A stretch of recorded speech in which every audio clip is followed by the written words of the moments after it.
Hi, I'm David Scranton, and thanks for clicking this video because today we're talking about retirement and specifically how you know when you're ready for retirement, and moreover, how to avoid some of the traps that people make sometimes by maybe retiring too early or in some cases even working too late. And because this is such a big topic, we want to bring on a big professional in our financial industry, and that is Matthew Johnson, president of Johnson Wealth and Income Management, located in Iowa. Matthew, thanks so much for helping me out today. Hey, thanks for having me, Dave. Always a pleasure. Did you say that I was big because I'm 6'4"? Is that why you use the word big, or just need to know? Nobody knew that until just now, but since you brought it up, okay, I meant big in the legendary sense in your area as being a successful financial advisor that people lean on a regular basis. So let me ask you, as that advisor, and I know you are that because I've seen your offices, I've been out to your operations many times.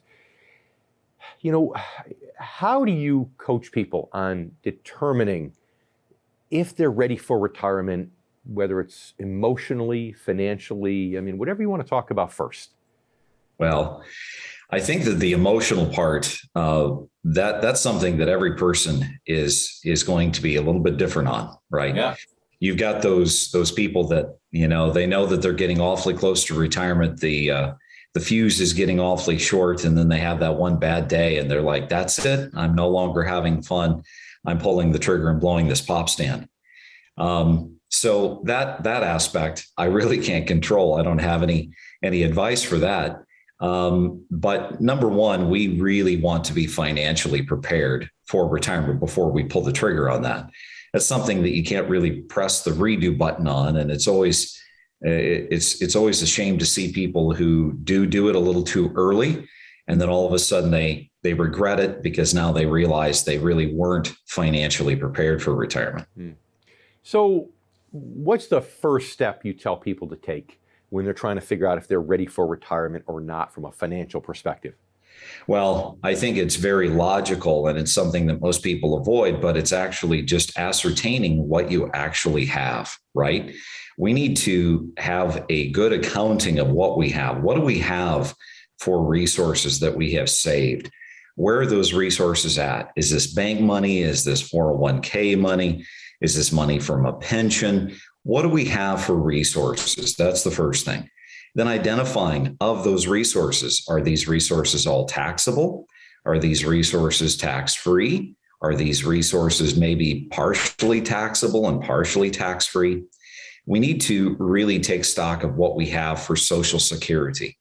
I see people make a mistake all the time where they're saying, well, 3 years ago, I think I was getting, I think it was like $1,800 for Social Security. No. We want to know what you're going to get for Social Security. We want to know what your pension is going to provide you every single month, what those options are. We have to take stock and absolutely know what we have for resources. Yeah, and I've seen that. I just had a phone call with a client yesterday who, she's got accounts that are making 4 or 5% in bonds and bond-like instruments. If she delays Social Security, it's going to go up by 8% a year. I'm telling her to spend down the lower yielding and defer Social Security. She fought me tooth and nail. She's making an emotional decision saying, no, I want to take Social Security now. What if I don't live long? And this is one of the healthiest 60, 65-year-olds you're going to find. So you're absolutely correct. Big part of the decision. So Matthew, so far you've talked about, your income sources, Social Security and pensions and so on. But one of the places I find that are most confusing for individuals is how much income their investments can actually generate, because they tend to conflate income with total return, right? So how do you usually educate people so they know what they're looking for in making that decision? I would agree. It is one of the biggest mistakes that I see every single day, where they're looking at the return or the appreciation of investments and they're saying, oh, that's what it can create for income, when in reality, that's not true at all. So we really need to make certain we're forensic with the types of investments that are being invested in and look at what kind of actual yield, what kind of income they're producing, whether it's interest income or dividend income. And what I found is that so many people believe that the same investments that got them to retirement We're also going to get them through retirement. And that's where people can have things backfire on them pretty badly. We need to transition to those more income producing type investments. Got it. So, okay, I look at how much interest and dividends are coming off my investments, add it to my pensions, my Social Security, account for taxes, boom. That's how much income I'll have available when I'm retired. But how do I know how much income I need?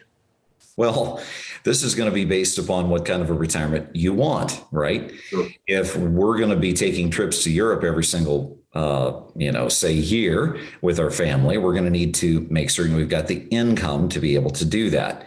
If we're just going to be simply gardening and volunteering at the local soup kitchen, well, it's going to be a much simpler, much lower cost type retirement.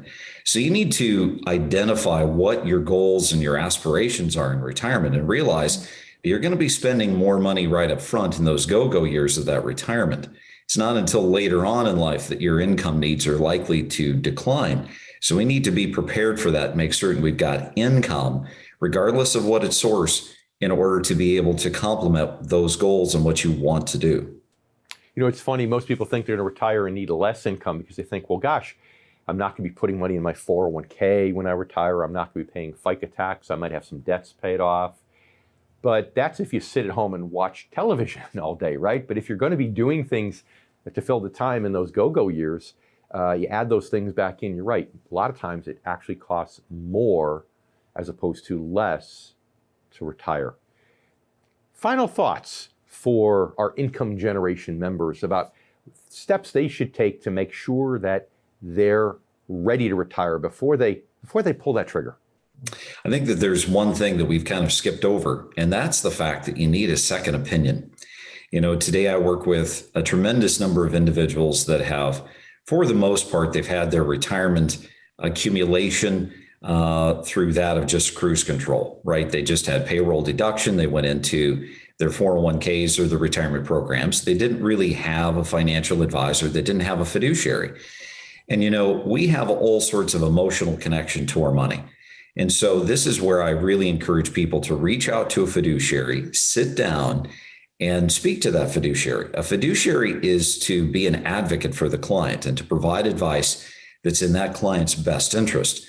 And so as a result, now they have that sounding board, that third party, that voice of reason that can really help them ascertain what they have, what the resources are going to be able to generate, look at the goals, figure out if they've actually accumulated and saved enough or invested appropriately for that retirement so that they can retire and stay retired and stay happy in that retirement.